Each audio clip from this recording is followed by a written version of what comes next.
classify the following solid in different categories based on the nature of intermolecular forces operating in them. Potassium sulfate, tin, benzene, urea, ammonia, water, zinc sulfide, graphite, rubidium, argon, silicon carbide. तो हमको intermolecular forces के basis पे जो है हमको categorise करना है ये जो हमारे सब्सटेंस हैं, ठीक है। तो इंटरमोलिकुलर फोर्सेस के बेसिस पे जो हमारे सॉलिड होते हैं, ठीक है, तो इंटरमोलिकुलर फोर्सेस के बेसिस पे हम सॉलिड को कैटेगराइज करते हैं आयोनिक सॉलिड्स में, मेटेलिक सॉलिड में,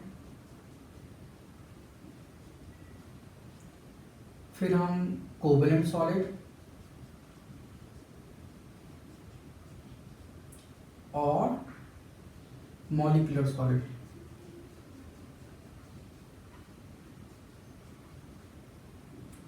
ठीक है, अगर हम आयनिक सॉलिड की बात करें तो यहाँ पे कॉन्स्टिट्यूएंट पार्टिकल्स जो है वो हमारे कैसे होते हैं, वो आयंस होते हैं। ठीक है, कॉन्स्टिट्यूएंट पार्टिकल कैसे होते हैं, आयंस होते हैं। मेटेलिक सॉलिड की बात करें तो कॉन्स्टिट्यूएंट पार्टिकल्स जो है वो एक मेटल होता है। Covalent solid and molecular solid की बात करें तो यहाँ पे आपका कॉन्स्टिट्यूएंट पार्टिकल मॉलिक्यूल होता है। ठीक है, आपका मॉलिक्यूल कैसा भी हो सकता है, मोनो एटॉमिक हो सकता है, डाई एटॉमिक हो सकता है एंड पॉली एटॉमिक हो सकता है। मोनो एटॉमिक में आपका हीलियम, नियॉन, आर्गन। ठीक है, तो मतलब मेटल तो यहाँ पे आ गए, तो ये मॉलिक्यूल किसका होगा, नॉन मेटल का होगा, है ना। तो मोनोएटॉमिक नॉन मेटल हो गया। डायटॉमिक में आपका हाइड्रोजन, क्लोरीन, आयोडीन इस टाइप के आ जाएंगे। पॉलीएटॉमिक में आपका H2O, अमोनिया, बेंजीन, है ना। तो ये पॉलीएटॉमिक में हो गया। तो यार अब हम कैसे पहचानेंगे इनमें से कौन हमारा कोवेलेंट होगा, कौन हमारा मॉलिक्यूलर होगा। तो ये हम इनके स्ट्रक्चर से पहचान सकते हैं। अगर इन सॉलिड में जिनका स्ट्रक्चर कैसा होता है, जायंट स्ट्रक्चर होता है, तो वो हमारे कहलाएंगे कोवेलेंट सॉलिड। और अगर सिंपल स्ट्रक्चर होता है तो वो हमारे मॉलिक्यूलर सॉलिड कहलाएंगे। क्लियर ना। तो ये डिफरेंस होता है दोनों में। तो हम कह सकते हैं कि जो हमारा आयनिक सॉलिड होता है, कॉन्स्टिट्यूएंट पार्टिकल्स कैसा होता है, आयंस होता है। तो आयंस आपका पॉजिटिव एंड नेगेटिव दोनों आयन प्रेजेंट होते हैं। मेटेलिक सॉलिड में मेटल प्रेजेंट होता है। कोवेलेंट सॉलिड में कैसा होता है, मॉलिक्यूल होता है। कैसा होता है, नॉन मेटल का मॉलिक्यूल होता है। और वो आपका मोनोएटॉमिक भी हो सकता है, डायएटॉमिक भी हो सकता है और पॉलीएटॉमिक भी हो सकता है।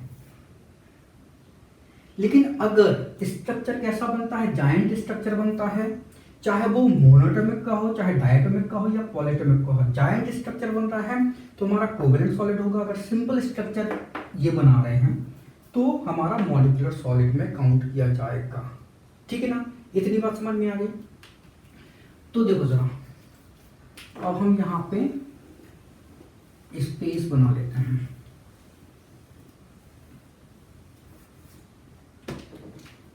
और चारों सॉलिड जो है वो हम लिख लेते हैं।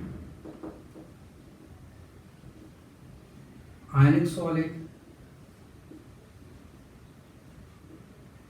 मेटेलिक सॉलिड, कोवेलेंट सॉलिड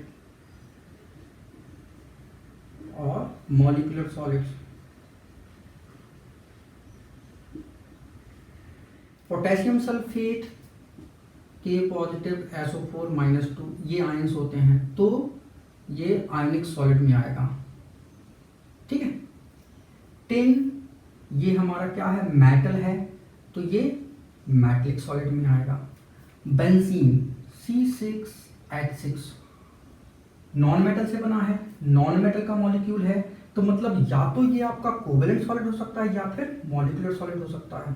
तो चूंकि इसका स्ट्रक्चर कैसा है, सिंपल स्ट्रक्चर, C6H6 ये स्ट्रक्चर है, सिंपल स्ट्रक्चर है, इस कारण ये हमारा कैसा होगा, मॉलिक्यूलर सॉलिड होगा, है ना। फिर इसके बाद यूरिया फॉर्मूला होता है NH2CONH2, नॉन मेटल से बना है, मतलब ये या तो हमारा कोवेलेंट है या फिर मॉलिक्यूलर है, ठीक है। क्योंकि स्ट्रक्चर कैसा है, सिंपल है, तो हमारा ये कैसा होगा, मॉलिक्यूलर सॉलिड में काउंट किया जाएगा, ठीक। फिर अमोनिया फॉर्मूला होता है NH3, तो ये भी हमारा कैसा है, नॉन मेटल से बना हुआ है, तो या तो ये कोवेलेंट होगा या मॉलिक्यूलर होगा, तो सिंपल स्ट्रक्चर है तो मॉलिक्यूल में आएगा, तो अमोनिया। वाटर H2O कैसा है, नॉन मेटल से बना है, तो या तो ये कोवेलेंट होगा या मॉलिक्यूल सॉलिड होगा, तो चूंकि स्ट्रक्चर कैसा है, सिंपल है, तो मॉलिक्यूलर सॉलिड में आएगा, ठीक।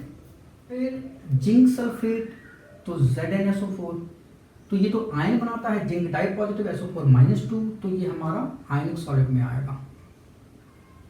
ग्रेफाइट कार्बन नॉन मेटल से बना है, कैसा है, मोनो एटॉमिक नॉन मेटल है, लेकिन ग्रेफाइट का स्ट्रक्चर कैसा होता है, जायंट स्ट्रक्चर होता है, एक बहुत बड़ा स्ट्रक्चर होता है, तो ये हमारा कोवेलेंट सॉलिड में आएगा,